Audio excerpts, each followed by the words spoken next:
신앙 고백 드리겠습니다. 전능하사 천지를 만드신 하나님 아버지를 내가 믿사오며 그 외아들 우리 주 예수 그리스도를 믿사오니 이는 성령으로 잉태하사 동정녀 마리아에게 나시고 본디오 빌라도에게 고난을 받으사 십자가에 못 박혀 죽으시고 장사한 지 사흘 만에 죽은 자 가운데서 다시 살아나시며 하늘에 오르사 전능하신 하나님 우편에 앉아 계시다가 저리로서 산자와 죽은 자를 심판하러 오시리라. 성령을 믿사오며 거룩한 공회와 성도가 서로 교통하는 것과 죄를 사하여 주시는 것과 몸이 다시 사는 것과 영원히 사는 것을 믿사옵나이다. 아멘. 찬송가 357장 찬송 드리겠습니다. 357장입니다.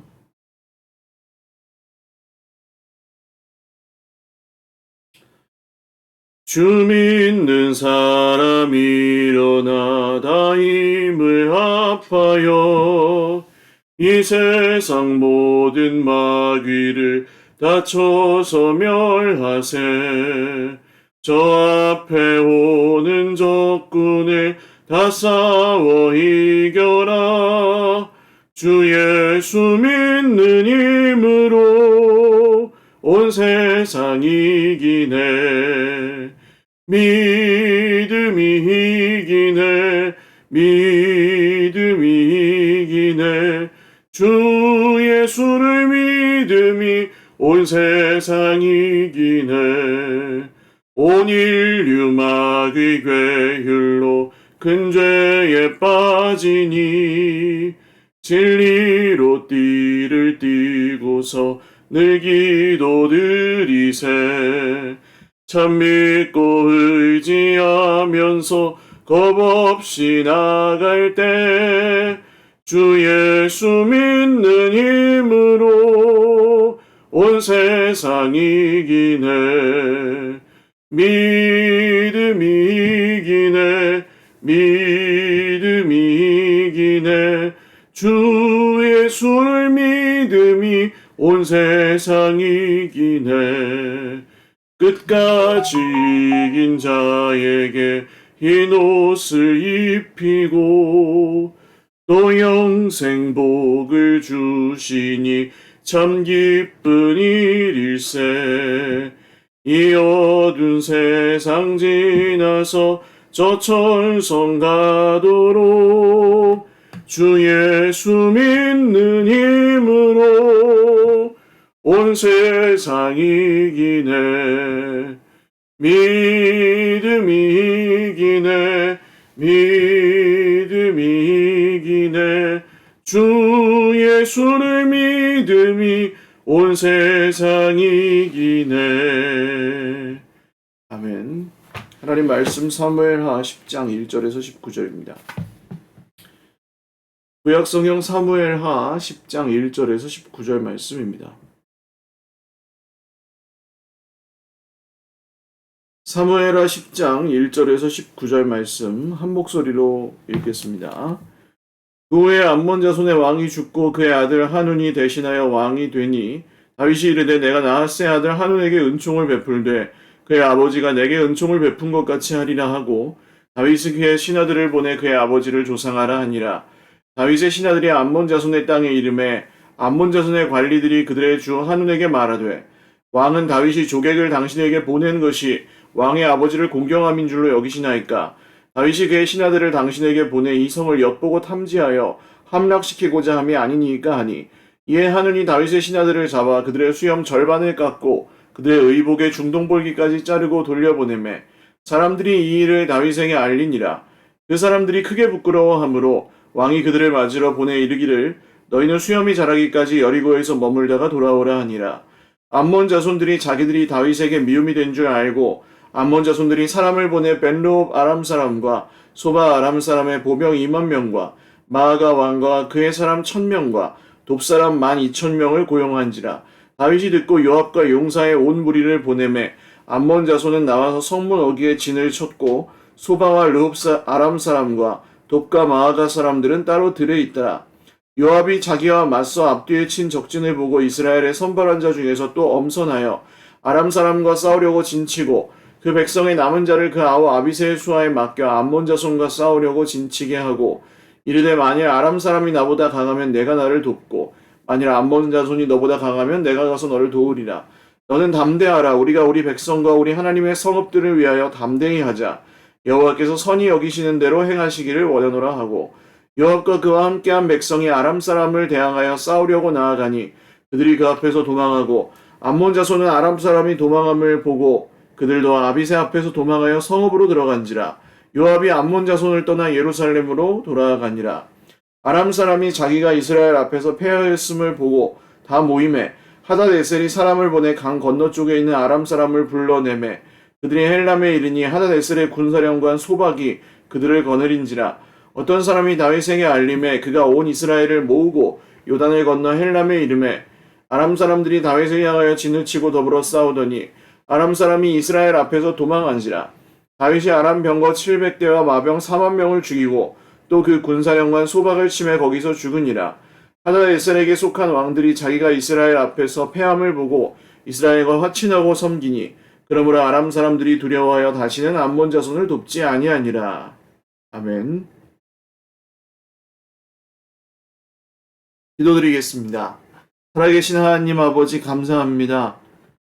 10월의 첫 새벽 예배 함께 하나님 앞에 드리며 사랑하는 형제 자매들이 주님의 이름을 높여드립니다. 오늘도 우리에게 말씀하여 주시고 이 말씀대로 또한 주님의 일들을 약속대로 행하셔서 우리가 주님이 살아계신 것과 자기를 찾는 자들에게 상 주시는 분이심을 믿고 어려운 세상이지만 주 안에서 힘을 내어 소망의 삶을 계속 이어갈 수 있도록 인도하여 주시옵소서. 오늘도 함께 예배하는 주의 백성들 모두에게 은혜 위에 은혜를 더하여 주시고 하나님의 영광을 보게 하여 주시옵소서. 다가오는 이제 시작된 10월 한 달도 하나님의 은혜와 평강으로 우리를 채워 주시옵소서. 감사하옵고 예수님의 이름으로 기도 올리옵나이다. 아멘. 할렐루야. 네, 10월 한 달도 주님 안에서 행복하고 평안한 달 되실 수 있기를 바랍니다. 사무엘하 이제 9장과 10장을 지나고 있는데요. 다윗이 왕이 되고 그 왕권을 공고히 하는 그리고 이제 주변의 국가들과의 관계들이 정리되고 있는 그런 상황들을 묘사해 놓았습니다. 우리가 세상을 살다 보면 우리의 선의가 꼭 선의로 돌아오지만은 않습니다. 나는 베풀었는데 난 나름대로 베풀고 그걸 뭐 이렇게 생색을 내거나 티를 내지 않았는데 상대방이 정말 그걸 몰라줄 때가 있죠. 내가 뭐 공치사를 받으려고 한 일은 아니지만 상대방이 그걸 또 너무 당연하게 여기고 우리를 이용하려 들 때 우리는 사실 그럴 때 뭐 기분이 좋지만은 않은 것 같습니다. 그래서 우리는 선의를 베풀어도 선의로 돌아오지만은 않는 그런 세상을 살아가며 때로는 상처가 되기도 하고 또 실망하기도 할 때가 있죠. 특별히 사람에게 말입니다. 오늘 말씀에 다윗도 그런 경우를 당했습니다. 암몬 자손의 왕이었던 나하스가 죽고 그의 아들 하눈이 왕이 되었는데 장례식에 조문 신하들을 이제 보낸 거예요. 사신을. 그랬더니 이 하눈의 신하들이 다윗이 저 신하를 보내서 조문 사절을 보낸 게 아니고 염탐꾼들을 보낸 것이다. 그래서 우리 나라를 정복하려고 하는 것이다. 이렇게 참소합니다. 그 얘기에 홀랑 넘어가서 자기가 망할 줄도 모르고 이 하눈은 다윗의 신하들을 모욕하고 수염을 절반을 깎은 것은 죽이는 것보다 수치를 주고 싶은 의도에서 그렇게 하는 것이죠. 이 어른이 채통이 있는 그 어른이 수염을 이제 중동 사람들은 기르는데 그 수염을 절반만 깎으면 얼마나 모양이 우스워요. 그리고 옷도 다 벗기는 것도 아니고 그냥 요 중간까지만 딱 잘라가지고 그 하체를 드러내게끔 하는 아주 수치를 주겠다는 그런 의도가 명백하죠. 그리고 돌려보냈습니다. 그러니까 다윗, 너 우리나라 감히 침범할 생각하지 마. 네가 조문사절단이 아니라 이 염탐꾼들을 보낸 줄 내가 다 알고 있거든. 그런 뜻을 하느니 다윗에게 전하려고 했던 것이죠. 다윗은 뭐 원수들이 죽을 때에도 애가를 지어 부르며 진심으로 슬퍼하던 사람이니 다윗이 염탐꾼을 보낸 것은 아니었고 정말 자기가 어려울 때 뭐 그를 대적하지는 않았던 이 암몬 자손의 왕이었던 나하스가 죽어서 실제로 그것을 조문하기 위한 사신들이었고 한온과도 좀 좋은 관계를 맺고자 하는 의도가 있었는데 그게 받아들여지지 않고 오히려 오해를 낳고 다윗의 신하들은 모욕을 당한 그런 상황이었습니다. 우리도 이럴 때가 있잖아요. 그러나 그때에 우리가 또 하나님의 뜻을 따라 슬기롭게 그 상황들을 해결할 수 있다면 우리는 상처나 또 관계의 갈등을 통해 넘어지는 일들을 좀 줄이고 우리 자신이 상처받고 힘들어지는 일들도 좀 줄일 수 있겠죠. 다윗이 했던 행동들 중에서 굉장히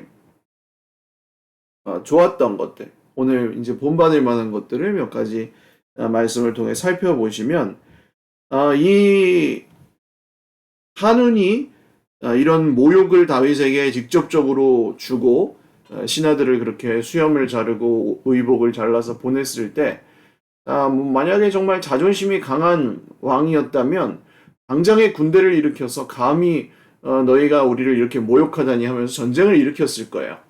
그러나 다윗은 그렇게 하지 않았습니다. 이것은 굉장히 중요합니다. 그러니까 이 고대 나라와 나라 간의 전쟁에서 우습게 보이면은 지는 거예요, 벌써. 그래서 지금도 그렇죠. 나라와 나라 간의 전쟁에서는 우습게 보이면 지니까 각국은 무기를 개발하는데 아주 박차를 가하고 또 더 강한 무기를 보유해서 감히 이제 우습게 보지 못하도록 그게 이제 전쟁을 억제하는 억제력이 되기도 하고 그렇지 않습니까? 그래서 다윗은 충분히 지금 전쟁의 명분도 이 한운이 주었고 내가 먼저 공격해도 아무런 뭐 흉이 되지 않는 그런 상황인데요. 그런데도 다윗은 전쟁을 먼저 일으키지는 않았습니다. 먼저 그 한운에게 은총을 베풀겠다고 했던 그 뜻을 변하지 않고 이런 모욕을 당하였지만 그것을 똑같이 복수하거나 안 갚으면서 해결하려고 하지 않았다는 것이죠. 어떻게 그럴 수 있었을까요? 그 이유는 다윗은 여전히 하나님께서 자기의 원수들을 심판하신다는 사실을 믿었기 때문입니다. 사울의 칼에 쫓기고 있을 때 다윗은 사울을 죽일 수 있는 기회가 몇 번이고 있었지만 그렇게 하지 않았습니다. 그 이유는 하나님께서 사울에게 기름을 부으셨기 때문이기도 하고 또 한 가지는 하나님께서 나를 대신해서 싸우시는 걸 믿었기 때문이죠. 시편 23편 다윗이 지었던 유명한 시편에는 이런 구절이 있죠. 주께서 내 원수의 목전에서 내게 상을 베푸시고 기름으로 내 머리에 바르셨으니 내 잔이 넘치나이다. 원수의 목전에서 상을 베푸시는 하나님, 원수 앞에서 나를 드높이시고 원수를 대신 갚아주시는 하나님, 우리를 구원하시되 원수는 심판하시는 하나님. 이 하나님이 다윗이 믿는 하나님이었기 때문에 다윗은 사사로운 복수로 국가의 일들을 그르치거나 하나님의 뜻을 어기지 않을 수 있었던 것 같습니다. 또한 다윗은 이 나라가 수치를 당한 상황에서 그 수치를 당한 신하들을 굉장히 염려하는 모습을 보여줍니다. 긍휼히 여기는 마음이 있는 거죠. 신하들이 수염이 잘리고 옷깃이 잘려서 돌아오질 못하고 있는 거예요. 차마 왕궁으로 돌아오지 못하고 있는 거예요. 자기들 잘못은 아니지만 이렇게 우스꽝스러운 모습으로 돌아갈 수도 없을 뿐더러 또 왕에게 이 조문사절들이 완전히 실패했다는 것을 말씀드리기도 죄송했기 때문이었겠죠. 돌아오지 못하고 있는데 다윗이 먼저 그 사신들에게 사람을 보내어서 너희들은 수염이 자라기까지 여리고에서 머물다가 돌아오거라. 그러니까 이것은 뭐예요? 수치를 가려주는 행위죠. 그러니까 살아가다 보면 옆에 있는 사람들의 허물과 수치를 가려주고 용납해주면서 긍휼을 베푸는 사람들이 있고 옆에 있는 사람들의 수치와 이 잘못한 것을 막 드러내고 광고를 하고 SNS 같은 데다가 글을 써가지고 막 대서특필을 하면서 이거 봐라 이놈 이렇게 나쁜 놈이다 이렇게 막 광고를 하는 사람들도 있어요. 의도가 뭘까요? 덮어주고 사실 뭐 좋게 지나가자는 건 아닙니다. 잘못을 했다면 그에 응당한 뭐 벌을 받거나 혹은 좀 그걸 고치거나 하기 위해서 우리가 그런 것을 다뤄야 하긴 하지만 그게 좀 과도하게 실수를 한 것조차도 막 크게 침소봉대하여서 그것을 보도하거나 하는 이유는 뭘까요? 그걸 가지고 이제 약점이 되게 만들고 상대적으로 내가 유익을 얻기 위한 그런 의도인 것이죠. 남을 깎아내리면서 내가 부각되고 높아지고 싶은 마음, 그런 본성이 사람에게도 있습니다. 그러나 오늘 다윗이 그렇게 하지 않죠. 긍휼히 여기고 이 사신들의 실패와 수치를 가리어 주죠. 여러분, 여기서 우리는 한 분을 생각할 수밖에 없습니다. 우리의 모든 실패와 수치를 대신 십자가에서 지시고 죽으신, 우리의 모든 실패와 수치를 가려주신 주 예수님이시죠. 다윗의 자손으로 오신 예수님은 우리의 모든 실패와 수치를 가려주시는 분이십니다. 그래서 우리가 그 실패와 우리의 수치를 붙들고 산다면 그것은 우리의 평생의 상처가 될 수밖에 없고 한이 될 수밖에 없으나 하나님께서 주 예수님을 통해서 우리의 그런 것들을 가리워 주실 때, 그렇죠? 다윗이 지었던 시편 중에 또 허물의 가리움을 받고 죄의 사함을 받는 자가 복이 있다. 그게 예수님 안에서 우리에게 이루어진 복입니다.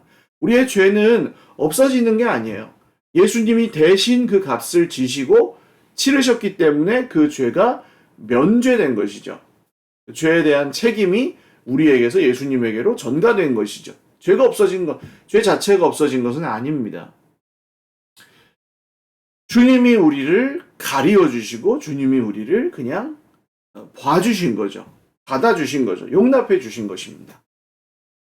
그래서 우리도 이런 상황에서 당장 나의 자존심을 상하게 한 암몬과 전쟁하는 것보다 수치를 당한, 이 어려운 일을 하다가 수치를 당한 형제를 먼저 돌보았던 이 다윗의 모습처럼 우리도 이 어려운 때에 특별히 이런 수치를 당하거나 실패를 경험한 형제 자매들이 있다면 그들을 용납하고 위로하고 특별히 그런 것들을 잘 가리워주고 다시 일어날 수 있게끔 회복할 수 있게끔 도와주는 것이 그럴 때 우리가 택해야 될 하나님의 또한 길인 것 같아요. 그런데 도둑이 재발절인다고 이 암몬 자손들이 먼저 이 이스라엘을 공격하기 시작합니다. 그건 자기들만 공격한 게 아니라 벌써 게임이 안 된다는 걸 아니까 다른 나라의 용병들, 아람 나라와 이런 다른 나라들을 잔뜩 모아서 큰 그 군대를 모아가지고 옵니다. 돈이 많았나 봐요. 그러니까 돈으로 군대를 사서 함께 연합군을 이루어서 이스라엘과 대적해서 진을 칩니다. 이 요압과 아비새, 그러니까 이 다윗의 조카들이었던 스루야라는 다윗의 누이의 아들들인 이 장군들이 이스라엘 군대를 거느리고 나가서 아람과 암몬 군대를 전부 물리쳐 버립니다. 그리고 이제 다윗이 본대를 이끌고 나가서 나머지 그 연합군들을 전부 물리치는 이런 사건이 나오죠. 큰 승리였습니다. 병거 700대와 마병 4만 명이라는 것은, 마병은 이제 말탄 군사죠. 말탄 군사가 4만 명 정도면 무서울 게 없는 수준의 고대에는 군사력인데, 이것을 물론 그 다윗의 때에 좀 그래도 강성하고 있었지만 이 작은 이스라엘 나라 혼자서 이런 것들을 이길 수 있었다는 것은 하나님께서 주신 특별한 은혜였던 것이죠. 다윗이 용감히 잘 싸운 것도 있었고 또 이스라엘 군대가 잘 싸운 것도 있었지만 하나님은 결국 우리의 앞서 싸우셔서 우리의 그 원수를 갚아주시고, 대신 우리가 억울하게 당한 것이 있다면 그것을 풀어주시고, 결국 우리의 원수들은 심판하시고 우리는 구원하시는 분이 우리 하나님이심을 이 전쟁의 결과를 통해서 보여주셨다는 것입니다. 그 이후로 이 암몬과 아람은 그 연합군이 화친이 깨져버렸고 다시는 이 암몬이 다윗에게, 이스라엘에게 까불지 못하게 되었죠. 여러분, 우리가 때때로 불의한 사람들에게 우리가 선의를 흘려보냈어도 그게 선의로 돌아오지 않을 때도 있고, 그래서 실망이 되거나 낙심이 될 때도 있습니다. 그때에 스스로 복수하려 하지 않고 그것을 하나님께 맡기는 자세. 또한 그렇게 어려울 때에 당장 내 복수나 또 내가 억울한 것을 푸는 그런 게 먼저가 아니라 내 옆에 있는 어려움을 당하고 수치를 당한 형제 자매들의 그 수치를 가리워주는 자비와 긍휼. 그리고 결국에는 하나님께서 이 모든 일들을 정리하고 심판하실 때까지 그것을 믿고 잘 따라가는. 그러니까 전세가 유리하든 불리하든 그것에 상관없이, 일이 잘 되든 안 되든 그건 상관없이 하나님께서 하시는 일을 믿고 끝까지 잘 따라가는 그런 자세가 우리가 이럴 때 꼭 필요한 자세들입니다. 예수님께서 우리에게 가르쳐 주신 길이기도 하고, 여러분 어디를 가든지 누구와 만나든지 평화하게, 모든 사람과 평화하라고 하신 그런 말씀을 우리에게 주셨죠. 저와 여러분도 사실 이렇게 우리가 선의를 흘려보낸다고 해서 전부 선의로 돌아오는 것은 아니지만, 주님이 주신 이 은혜의 말씀 안에서 될 수 있는 대로 모든 사람과 평화를 맺고, 또 우리로 하여금 다른 사람들의 모임에서도 평화가 임하는 그런 평화의 사람들로 다윗처럼 아름답게 주 예수님의 길을 함께 잘 따라가는 저와 여러분들 다 되시기를 주님의 이름으로 축원을 드립니다. 기도드리겠습니다. 살아계신 하나님 아버지, 10월 첫 월요일에 새벽 예배를 주님 앞에 드리며 기도합니다. 우리 인생에 여러 어려움들이 있고, 또 우리가 선의를 베풀고 희생해도 그것을 너무 당연하게 여기거나 그것이 선의로 돌아오지 않을 때도 있습니다. 그럴 때 억울해하거나 복수하거나 하는 세상의 방식들도 있지만, 오늘 세상 사람들의 길을 따르지 않고 사랑하는 주의 백성들이 주님 앞에서, 말씀 앞에서 지혜를 배우고 또 그 은혜를 따라가기를 원하오니, 주여 이 말씀을 우리 마음에 새겨 주시고 이 10월 한 달에도 앞으로의 평생에도 우리의 삶에 주님께서 우리를 평화의 도구로 사용하여 주시옵소서. 각 가정과 또 살아가는 우리 서일교회 공동체를 주님께서 굽어 살펴주시고 자비와 긍휼로 채워 주시옵소서. 감사하옵고 모든 기도에 응답하실 주님을 찬양하오며 예수님의 이름으로 기도 올리옵나이다. 아멘. 네, 감사합니다. 오늘도 주님 안에서 행복하고 평안한 휴일 되시기 바랍니다. 사랑하고 축복합니다.